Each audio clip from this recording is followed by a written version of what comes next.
This is the Packaging Podcast with David Holliday, the self-appointed 42nd most visionary marketer. Yeah, right. Yes, this is David, and welcome to my Packaging Podcast. The first decade of the 21st century was certainly interesting for RFID technology. It was the decade of the Walmart RFID fiasco, and the Department of Defense was successfully rolling out its own RFID initiative. The technology was also making headway in multiple applications such as asset tracking in industry, hospitals, data centers, and more. During this period, there were also a lot of privacy concerns relating to the technology, and that is the topic of this podcast episode. In 2005, a book was published called Spy Chips: How Major Corporations and Government Plan to Track Your Every Move with RFID. It was written by Liz McIntyre and Catherine Albrecht, and the book certainly raised the public perception of RFID, not in a good way. There were calls for the use of this technology to be regulated to protect people's privacy and keep their information from getting into the public and the corporate domain.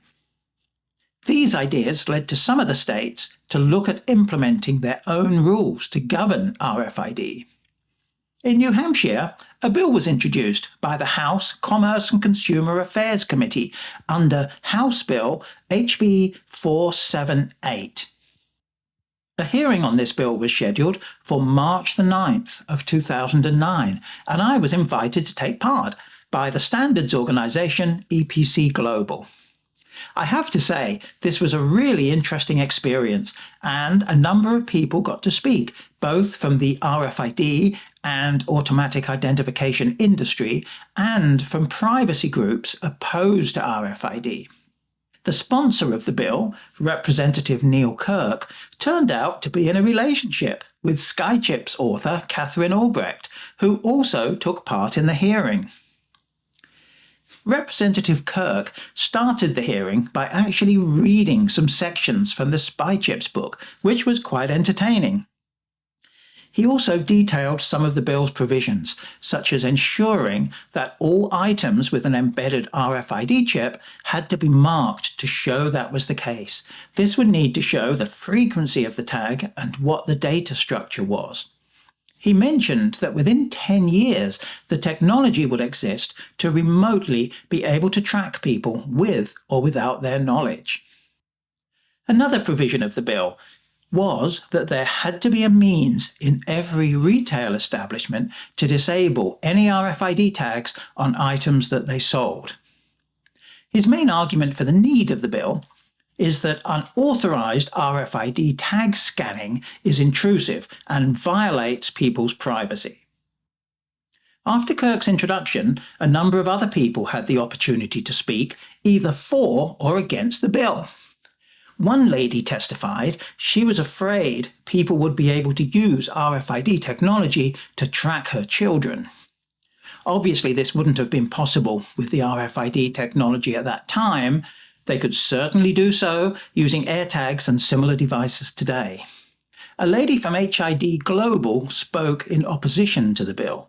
She mentioned the advantages of RFID technology in terms of protecting people's personal data and providing accurate identification for individuals when accessing buildings and using networks.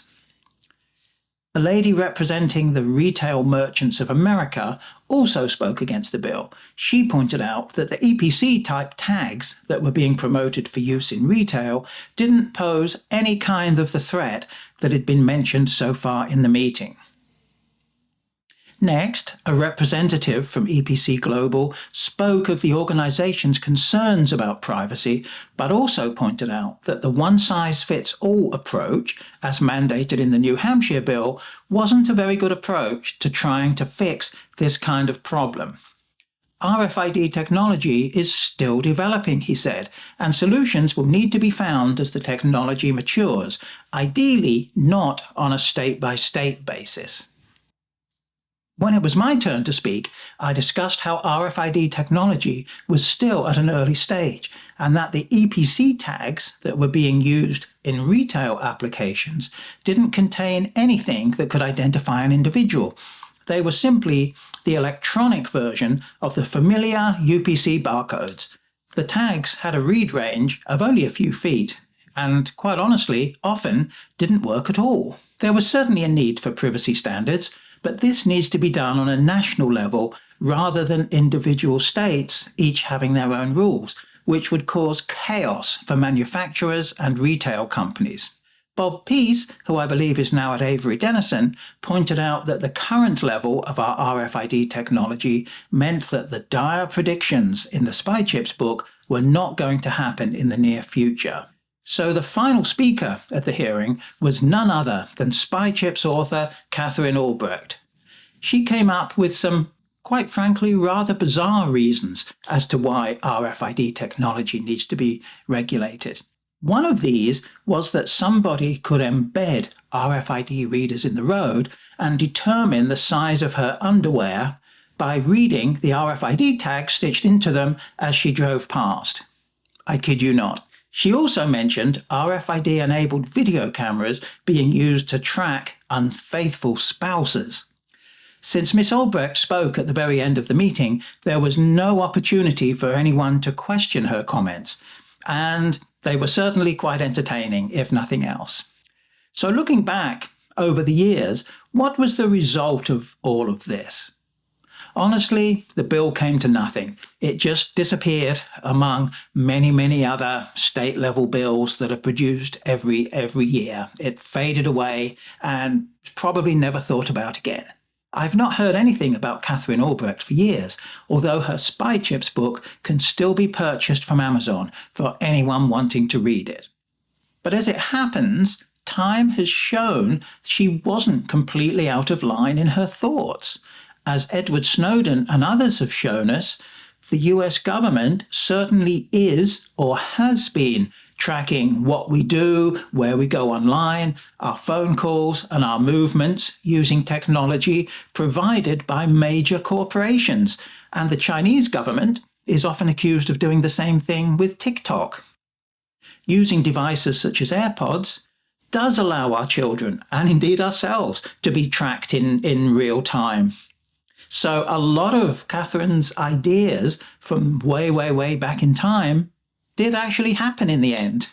But it does seem that we're perhaps not as concerned with privacy as we would have been in the past. I don't hear too many people up in arms about these things these days, to be quite honest. Maybe we've just gotten more accustomed, particularly with our social media lives, to our private information becoming public information to our friends as well as governments and corporations.